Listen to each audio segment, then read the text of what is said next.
evening, everyone. Deb Polish, Lake Road. I apologize. I had hoped to have this all written down, and I'm going to fumble through a little bit, but I will get through it. I think as with many issues lately in education, this one has become political and partisan. I think that, it's sort of become some sort of test of your stance. Well, if you're for it, you must be right-wing. If you're against it, you must be a liberal unionista.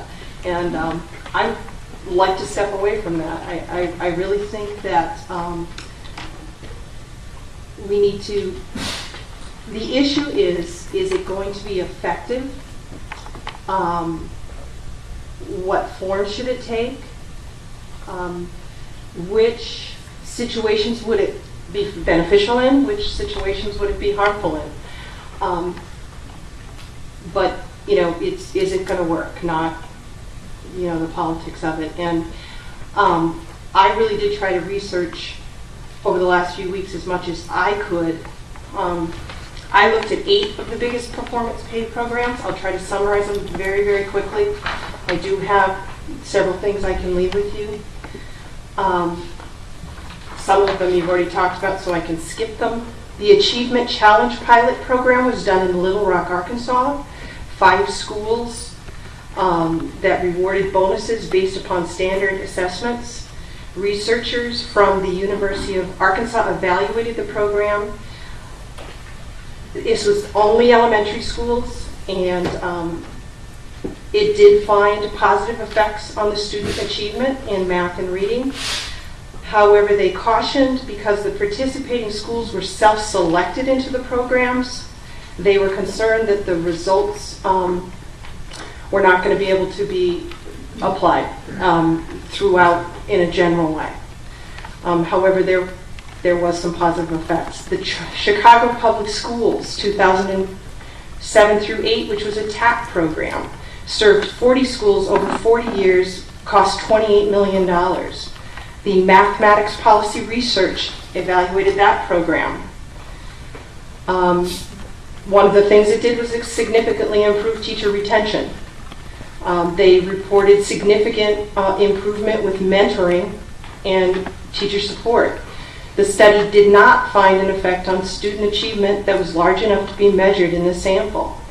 They are continuing to study outcomes, but right now there's no evidence that supports that the student achievement came from the program. Denver ProComp.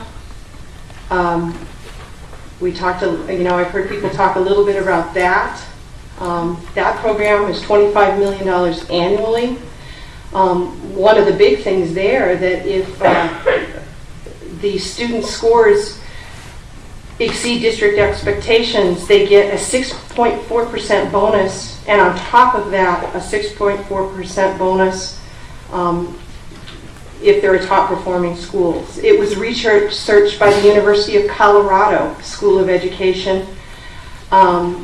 They produced slightly higher student achievements in reading and math. However, the researchers were not able to attribute the difference directly to ProComp, because it was possible that more successful teachers opted into the program.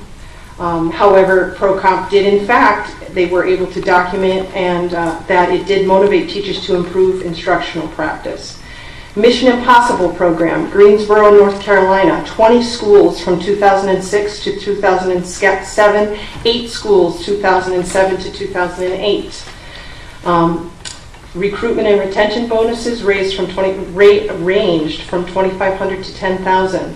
SERVE, which is at the center at the University of North Carolina at Greensboro, evaluated this program. They found after 1 year that the program showed reduction in teacher and principal turnover, and that there was in fact an increase in percentage of students passing the state assessment. Duke University evaluated North Carolina's ABC school program that went from 96 to 97. They found evidence of overall improvement, specifically math, but they did not find evidence that the program closed any achievement gaps. They theorized that it's because teachers reacted to the program by leaving the disadvantaged schools where they perceived they were less likely to earn a bonus. Vanderbilt researched the TAP programs that we've all heard so much about, where a lot of government funds, they actually selected 2 random states. They didn't disclose which states. The authors found evidence that the TAP schools produced gains in mathematics for grades 2 through 5 only.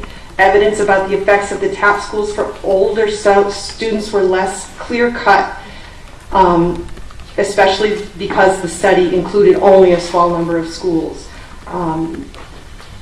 The Texas program, obviously Carol just spoke about, that their evidence found that there in fact were no systematic evidence that it improved student achievement. However, there were things such as it did improve organizational things, again, like instructional practices, professional development, improved teacher turnover. The last one I will talk about is the Minnesota Q Comp. Minnesota Q Comp is the other big one, like Colorado. It was started in 2005.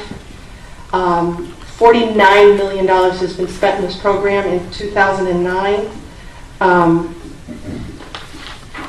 The data on this actually is conflicting. They had, the Department of Education hired a consultant, and they came back and said that there was a significant relationship between the QComp program and student achievement, specifically in math. However, in February of 2009, the Office of Legislative Auditor, State of Minnesota, came back and said QComp's effect on student achievement cannot be adequately measured with the existing data. They made several recommendations how to change the program.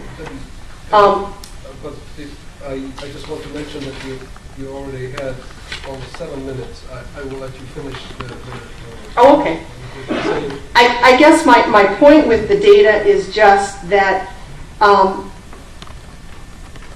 it doesn't say it doesn't always work, and it doesn't say that it doesn't work. You know, it doesn't say that it does. I mean, it's inconclusive, but there's a lot of studies and a lot of money being thrown into this, and I'll just sum it up. The researcher summed it up much better than I could. My question to you is like this. Why are we looking at these mega projects? We have a stream, we have to build a very little dam here, and we are looking at the largest dams which were ever built in the world. And it didn't work. If this is done to say, well, it does not work, it does not really convince me, because but that's not what the studies are showing. It's not the scale. I'm not saying, I'm actually arguing the opposite. Okay. Well, it doesn't matter, but yeah, please finish, but we have to stick to the time. I think that, you know, these guys have said that the literature isn't sufficiently robust to prescribe how the system's going to be designed, but it's sufficiently positive to suggest that further experiments and pilot programs are in order, and there's a lot of money and there's a lot of experts looking at this. Right now, it's inconclusive. I'm not sure where we're going to go with that. I know Commissioner Gist said we have till 2015. And I think if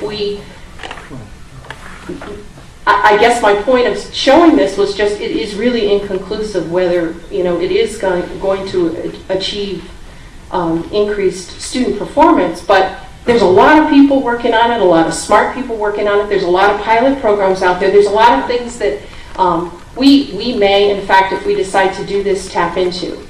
I do have some other comments that I want to make, but I'll wait and make them after everyone else has gone. Yeah. I think what's important is that we have to look at this from the perspective of scale also. And obviously, we have to be aware of these mega projects. But they're not all mega projects. Some of these were 7 schools, 8 schools. I understand, but we are talking about projects with 28, 25 extra. Well, some of them were, but some of them weren't.